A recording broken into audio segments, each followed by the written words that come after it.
पूनम बचपन से ही पढ़ाई में अच्छी थी और उसका सपना था कि वह बड़ी होकर एक अच्छी डॉक्टर बने और फिर अपने माँ पापा के साथ हमेशा खुश रहे, क्योंकि वो माँ बाप की इकलौती संतान थी। राम सिंह जी और कमला जी ने पूनम को बहुत लाड़ प्यार से पाला और पूरी आज़ादी दे रखी थी। पड़ोस के लोग बोलते थे कि लड़की है, थोड़ा कंट्रोल में रखो, पर राम सिंह जी पूनम को अपना सब कुछ मान चुके थे। पूनम 12वीं क्लास में थी, साइंस लेकर पढ़ रही थी। गांव की किसी लड़की ने साइंस नहीं ली थी, अकेली पूनम ही थी जो साइंस लेकर पढ़ रही थी।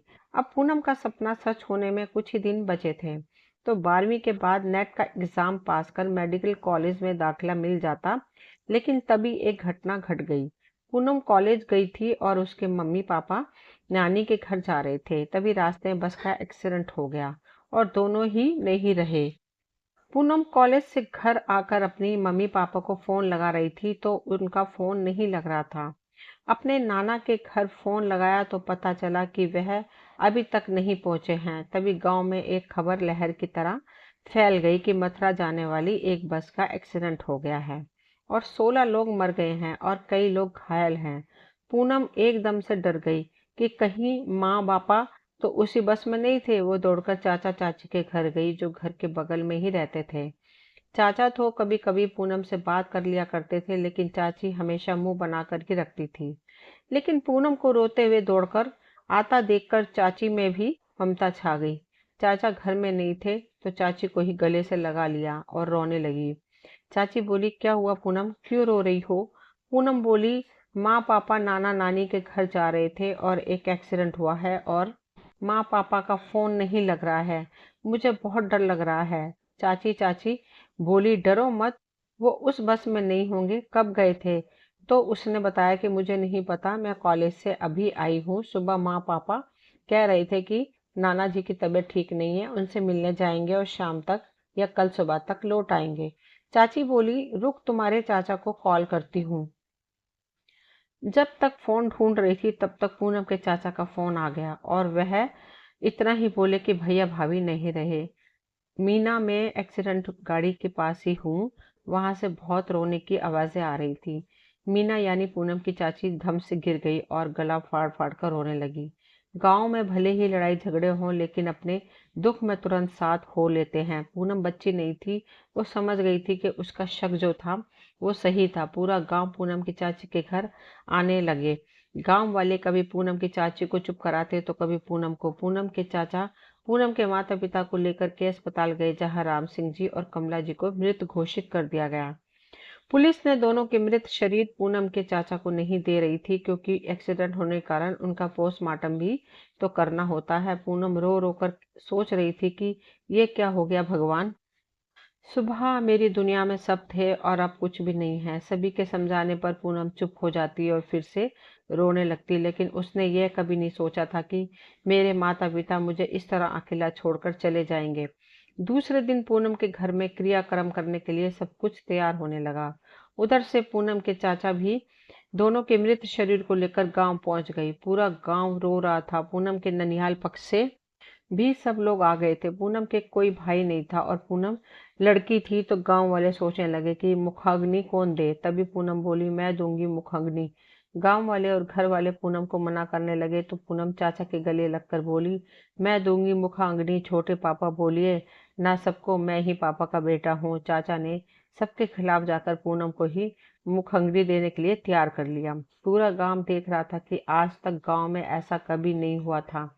पूनम के अंदर पता नहीं इतना हौसला कहाँ से आ गया था। सब उसकी हिम्मत को देख रहे थे। पूरे विधि विधान से मुखाग्नि दी गई और आगे का कार्यक्रम पूनम के हाथों से ही हुआ।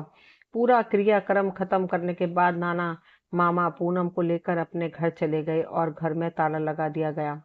कॉलेज का ट्रांसफर करना चाहा तो पता चला कि 12वीं के एग्जाम में सिर्फ कुछ ही दिन बचे हैं, तो ट्रांसफर नहीं हो सकता। पूनम के सारे सपने अपने आप खत्म हो गए थे। पूनम के चाचा चाची पूनम को लाने उसके नाना के घर गए तो पूनम गांव आने को तैयार हो गई। चाचा चाची पूनम को लेकर गांव आ गए।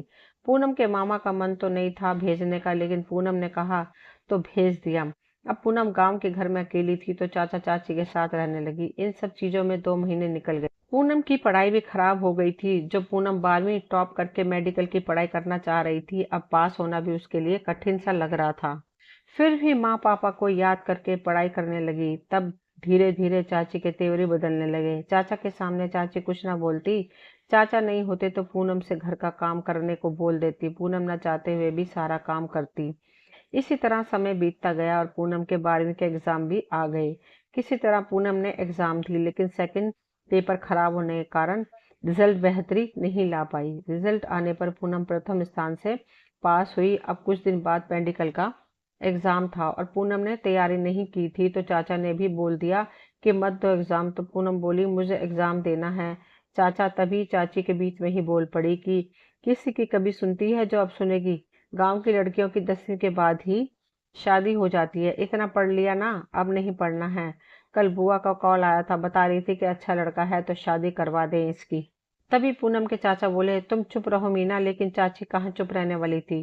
पूनम की आंखों में आंसू आ गए। वो नाना के घर भी नहीं जाना चाहती थी, क्योंकि वहां भी इतनी पढ़ाई करने की परमिशन नहीं थी।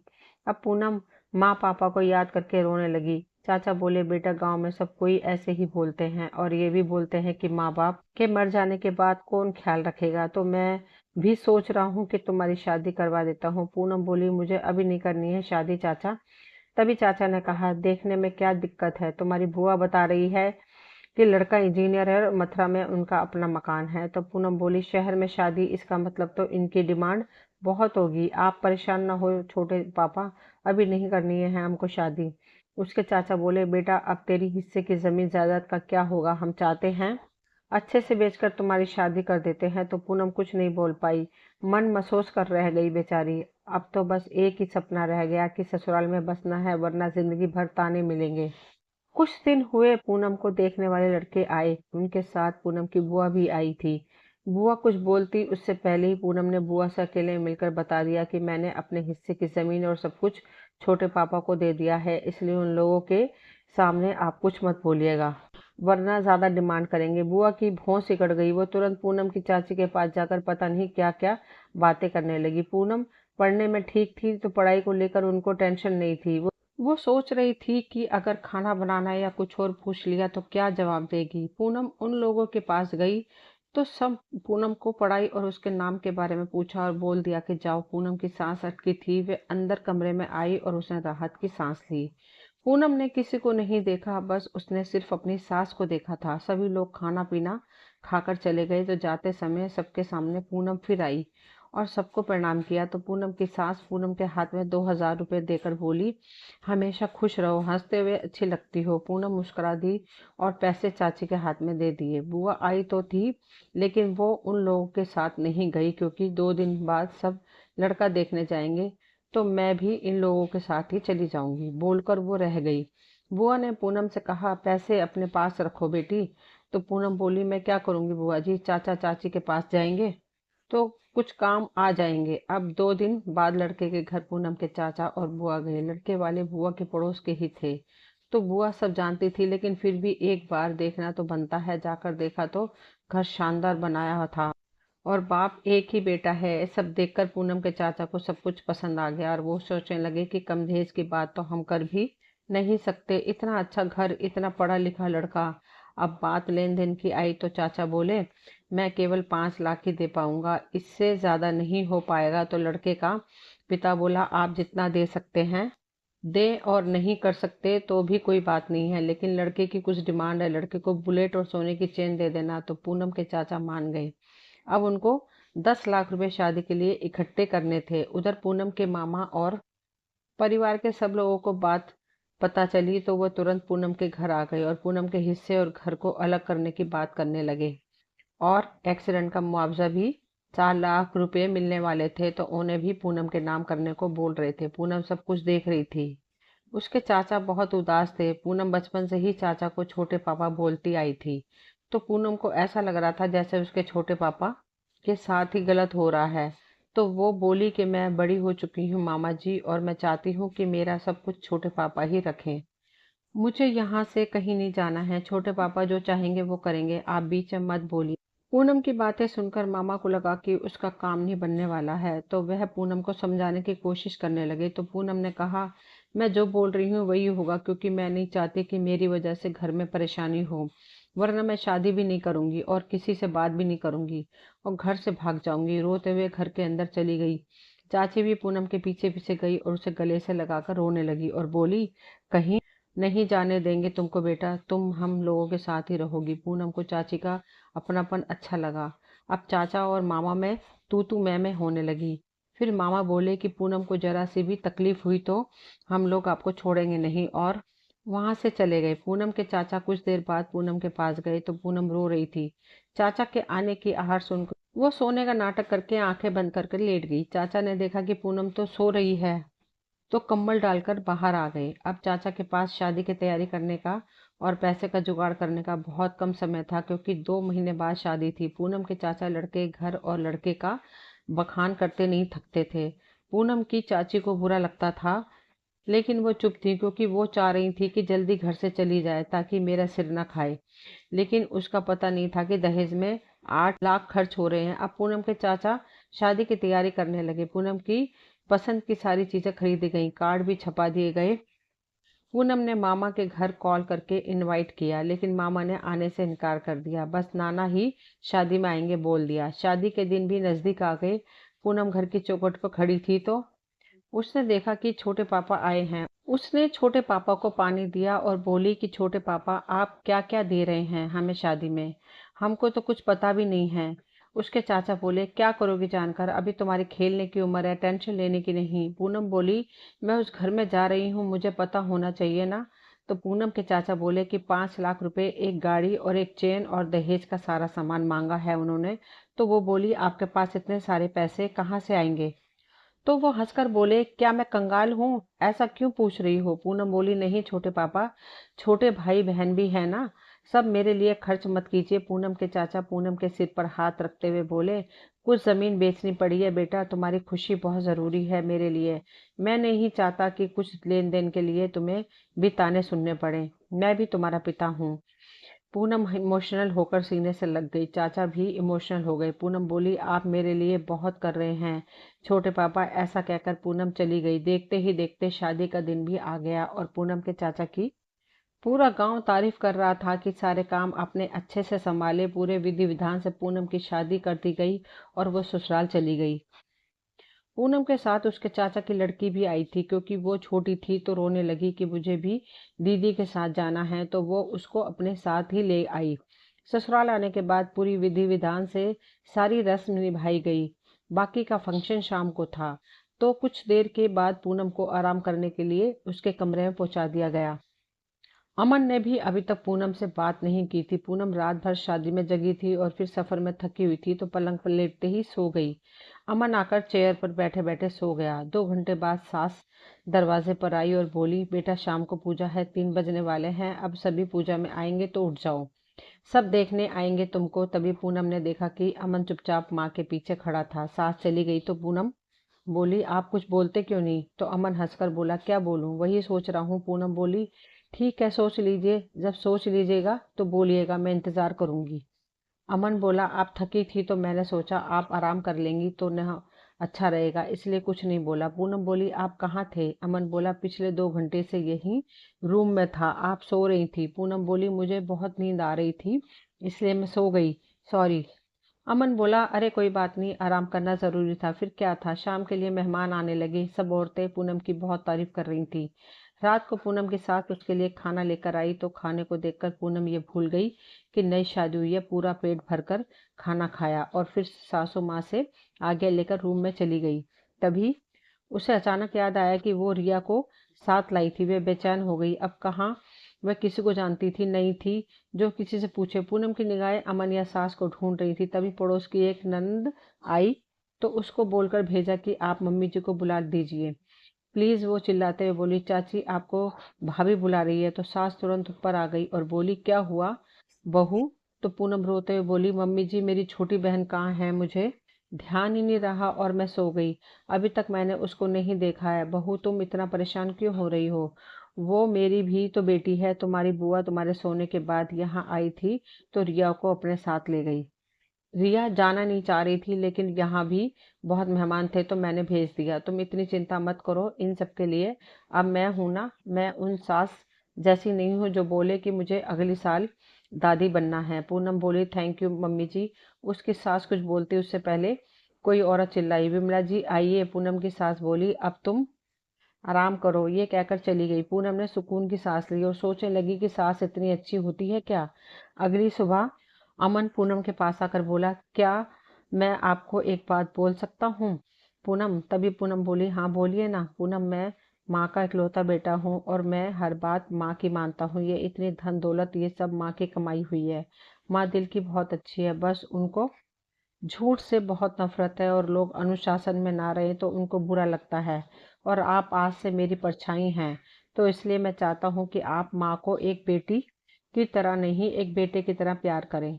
माँ जो भी कहें आप सुने। मेरी माँ बहुत सुलझी हुई इंसान है। मैं जानता हूँ कि वो कभी भी आपको बुरा नहीं बोलेंगी, जब तक आप उनको गलत नहीं बोलेंगी। पूनम अमन की सारी बातें सुन रही थी। अमन बोल रहा था तो ऐसा लग रहा था कि वो अभी रो जाएगी। पूनम माँ बेटे के इस जुड़ाव को समझ गई और बोली कि मैं आपको प्रॉमिस करती हूँ कि मम्मी जी को कभी भी शिकायत का मौका नहीं दूंगी। अमन बोला, थैंक यू, आप मेरी बात समझ गई। पूनम बोली, वैसे मम्मी जी सच में बहुत अच्छी हैं, मेरे साथ भी बहुत अच्छे से बात कर रही थी। अमन बोला, माँ ऐसी हैं, वे सबके साथ हंस के बातें करती हैं। दूसरे दिन पार्टी में गांव से भी सभी आए। पार्टी खत्म होते ही जब चाची जाने लगी तो पूनम गले रखकर रोने लगी। तो पूनम की सास बोली, बेटा अब मैं ही तुम्हारी माँ हूँ। उसकी चाची बोली, सही है बेटी, यही है अब तुम्हारी माँ और यह तुम्हारा अपना घर है। जाते समय पूनम की पार्टी में जो पैसे मिले थे वो रिया को दे दिए और कुछ चाची को भी दे दिए। चाची लेने से मना करने लगी तो पूनम बोली, आपको मेरी कसम है, रख लीजिए ना, भाई बहन के लिए कुछ ले लेना। पूनम की चाची को अब पूनम सच में पसंद आने लगी थी। उसने पूनम को गले लगा लिया और बोली, सदा खुश रहो बेटी। जाते समय चाची बोली, दामाद बाबू जल्दी लेकर आइएगा मेरी बेटी को। अमन मुस्कुराकर बोला, हाँ चाची जी। सब चले गए तो पूनम मायूस हो गई। पूनम की सास बोली, इस तरह जाते समय नहीं रोते बेटा, अपशगुन होता है, और अगर ऐसे जाते समय हर बार रोगी तो मैं उनको बुलाऊंगी ही नहीं। और हंसने लगी। पूनम भी हंस पड़ी। कुछ दिन बीते। अमन पूनम को लेकर गांव आया। यहाँ अमन और पूनम का अच्छे से स्वागत हुआ। चाची ने पूनम को समझाया कि सास की बात सुनना और दामाद बाबू की भी इज्जत करना। बेटा बहुत अच्छा परिवार मिला है तुझे।